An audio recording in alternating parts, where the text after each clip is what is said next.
Muy bien, alumnos, tengan con todos muy buenos días. En esta primera semana del segundo trimestre, lo que vamos a hacer una introducción de nuestro segundo trimestre. Es así que vamos a proceder a compartir pantalla en estos momentos para empezar con nuestra introducción de este segundo trimestre. Muy bien. Nosotros, nuestro segundo trimestre, vamos a ver 8 temas en lo que va a durar nuestro trimestre.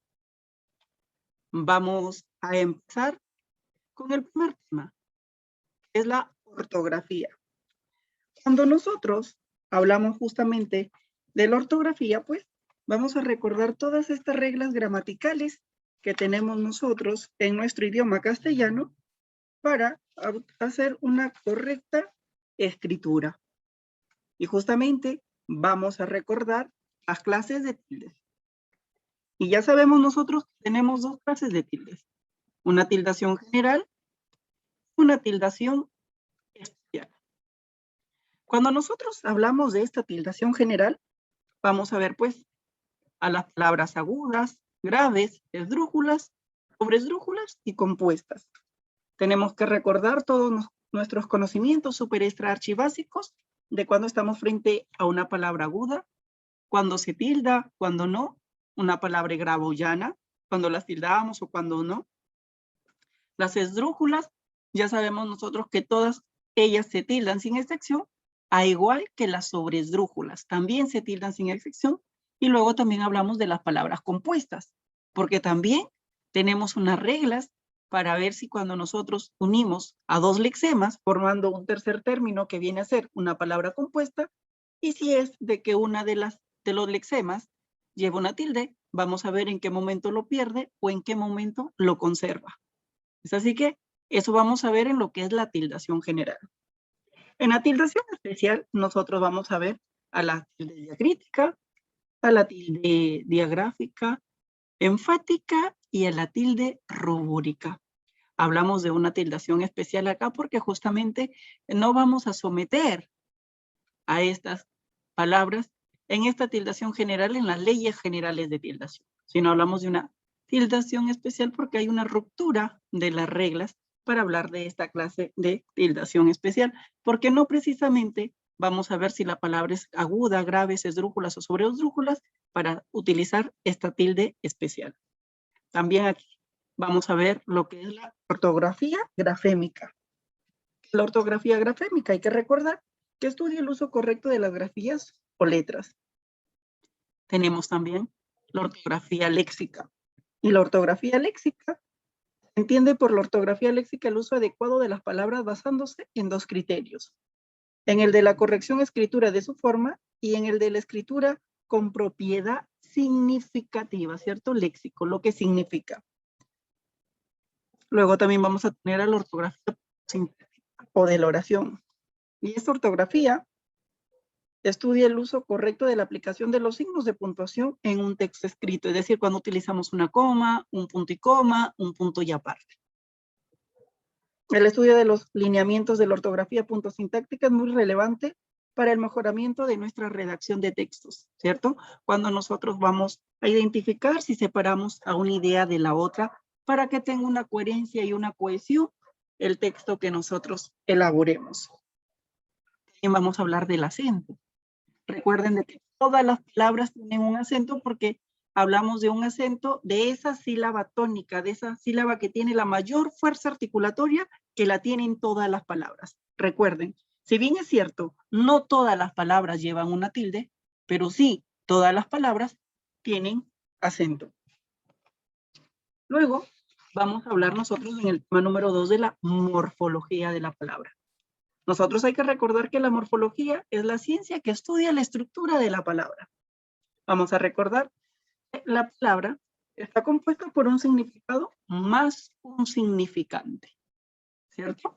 Esto es lo que tenemos como palabra. Y como significado y significante, hay que recordar que el signo lingüístico, que es la palabra, tiene dos articulaciones.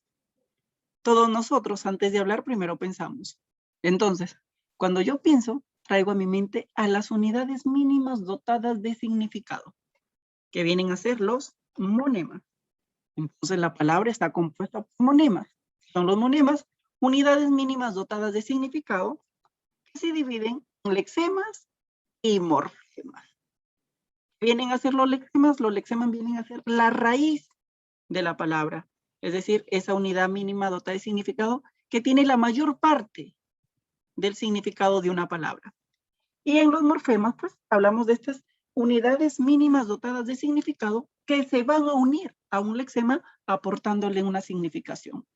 Y aquí hablamos de los morfemas independientes y de los morfemas dependientes. Los morfemas independientes son aquellos que no necesariamente se unen a un lexema, y por esta razón se le conoce como morfemas libres o relacionales.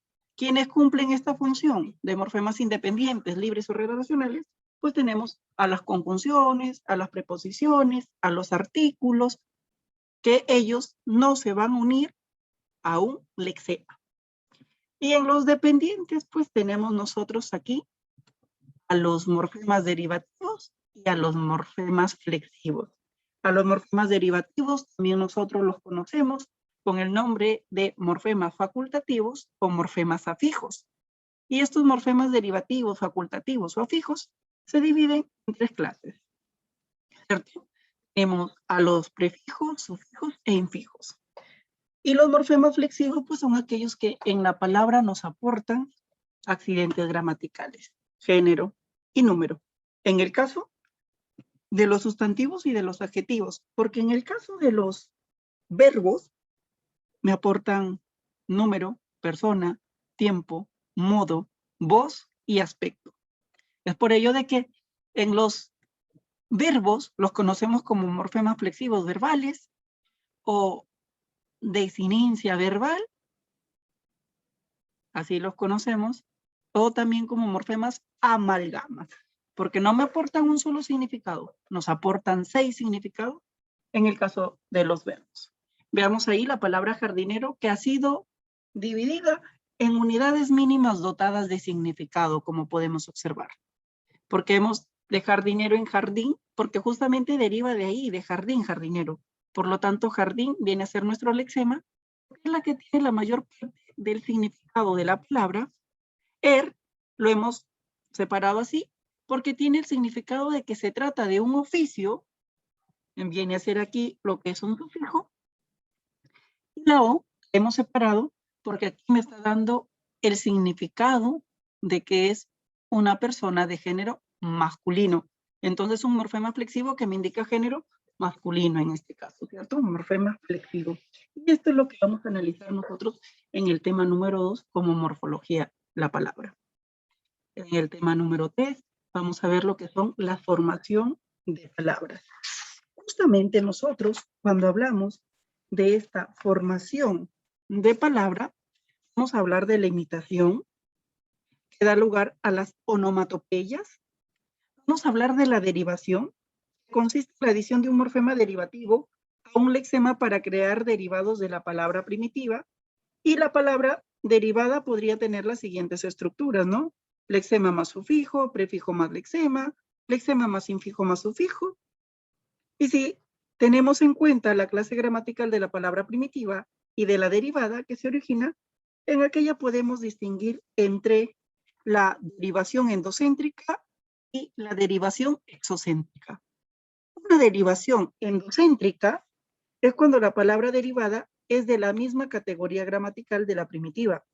Y la exocéntrica, cuando la palabra derivada es diferente a la clase gramatical de la primitiva. O vamos a hablar también de la composición. Y en la composición consiste la fusión de dos o más lexemas y su estructura va a ser de un lexema más lexema. Y podemos identificar diversas formas de composición. Vamos a hablar de, según el aspecto sintáctico, de una composición impropia. La composición impropia, recordemos que es el reflejo de una organización sintáctica. Los elementos que enfrentan a formar parte del compuesto presentan una relación de carácter gramatical. Tenemos también nosotros a una composición propia. En este caso no se presenta ninguna organización de carácter sintáctico, son simplemente formaciones léxicas. Luego tenemos también a lo que es por según el aspecto semántico, vamos a tener a la composición endocéntrica. Aquí se representa a una identidad en el aspecto significativo entre el compuesto y uno de los elementos componentes o ambos así. Tenemos la composición exocéntrica también aquí, que aquí no existe una identidad semántica entre el compuesto y sus componentes, sino que la palabra formada así alude a algo que no está mencionado en el compuesto. Luego también tenemos por otra clasificación dentro de la composición a la yuxtaposición, que ya sabemos que se trata de la unión de dos lexemas, en donde ninguno de los dos se va a alterar al momento de unirse. Tenemos la composición, obviamente dicho, también conocida como conjunción, que es cuando unimos a dos lexemas, pero el primer término o el primer lexema sufre una modificación. Tenemos a la por guión, tenemos a la sinaxia, que van a ser unidas por un nexo, que es una preposición, y por disyunción vamos a utilizar dos lexemas, pero en ningún momento los vamos a fusionar o a unir. Luego vamos a hablar de la parasíntesis también, ¿cierto? En la parasíntesis dan dos clases de composición. Se da lo que es la composición, es decir, la yuxtaposición, más la derivación, También vamos a ver aquí a lo que es la acronimia, que es un proceso de formación por nombres abreviados. Vamos a ver lo que es la siglación también, que es el resultado de un proceso de creación de una palabra a partir de cada grafema. Y, por último, los hipocorísticos, proceso de acortamiento o abreviación que consiste en generar formas coloquiales, juveniles, afectivas, de nombrar a las personas a partir de sus nombres de pila, es decir, de nacimiento, ¿cierto? Luis, por ejemplo, Lucho, Francisco, Pancho. Así que es así en lo que vamos a ver en nuestro tema número 3. Luego en nuestro tema número 4, nosotros vamos a hablar de lo que es el sustantivo. Como ustedes ya saben y hemos visto las otras categorías gramaticales, las vamos a analizar desde esos 4 criterios, desde el criterio semántico, morfológico, sintáctico y lexicológico. Entonces, pues cada uno de ellos nos va a dar un significado totalmente distinto, diferente, que es en cada criterio que vamos a estudiar a los sustantivos, es decir, vamos a analizarlo lo más profundo. Es por ello que también luego de ese sustantivo, nosotros vamos a hablar las clases de sustantivos según el número y según el género, porque nosotros hay que recordar que para pluralizar a los sustantivos tenemos reglas, que tenemos también clases de sustantivos según el género que nos indican. Eso hay que recordarlo también en este segundo trimestre, que es cómo lo vamos a trabajar todos y cada uno de nosotros. Vamos a hablar también nosotros de lo que son los adjetivos. Hay que recordar que los adjetivos son esa categoría gramatical que califica, ¿cierto? Que va a calificar a los sustantivos. Y aquí hay que recordar que nosotros hablábamos de que los adjetivos, teníamos varias clases de adjetivos, pero ahora solamente contamos como clases de adjetivos a los calificativos, ¿cierto? Que dentro de los calificativos hablamos de los epítetos o de los especificativos, porque mientras que las otras clases que nosotros veíamos, como son los adjetivos posesivos, numerales, determinantes, demostrativos, indefinidos, todas estas otras clases de adjetivos que nosotros veíamos de repente en la primaria, pues ahora los vamos a conocer como determinantes, porque en una estructura sintáctica van a cumplir prácticamente esta función de determinantes, porque estas otras clases no califican a los sustantivos, los determinan, simplemente los determinan. Es por ese motivo que los conocemos como determinantes, porque el único que califica realmente al sustantivo es el calificativo, ya sea dentro de sus clases del calificativo, a los especificativos o los epítetos, que hay que recordar que los epítetos también es el nombre de una de las figuras literarias que los vamos a encontrar también en los temas sobre literatura. Eso hay que recordarlo muy bien. También vamos a ver a lo que son los pronombres. Y justamente queremos hacer esta relación entre pronombres y adjetivos Porque así como las mismas clases nosotros que tenemos sobre los adjetivos, también son sobre los pronombres. Y decimos nosotros, ¿podemos confundirnos en que si es un pronombre o un adjetivo? Es muy fácil. No los podemos confundir de ninguna manera. Porque hay que recordar que los adjetivos determinan o califican a un sustantivo, mientras que los pronombres, ellos utilizan una economía del lenguaje. ¿Por qué decimos de que ellos utilizan una economía del lenguaje? Justamente hay que decirlo que ellos utilizan una economía del lenguaje porque lo que hacen es reemplazar a los sustantivos. Tienen un significado ocasional porque de acuerdo a aquel sustantivo que están reemplazando, pues van a adquirir ese significado de ese adjetivo que están reemplazando. Es así que aquí tenemos nosotros todos estos temas que vamos a trabajar en nuestro trimestre.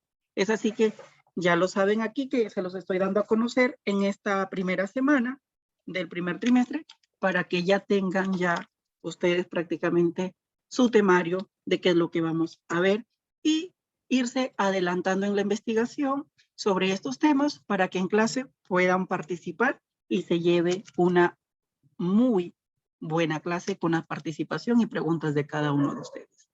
Es así que aquí esto es lo que nosotros vamos a trabajar en este trimestre que ya empezamos. Así que espero que realmente les cree esa, digamos, esta investigación por querer aprender y por querer estar al tanto de los temas que vamos a trabajar para estar siempre adelante, siempre adelante.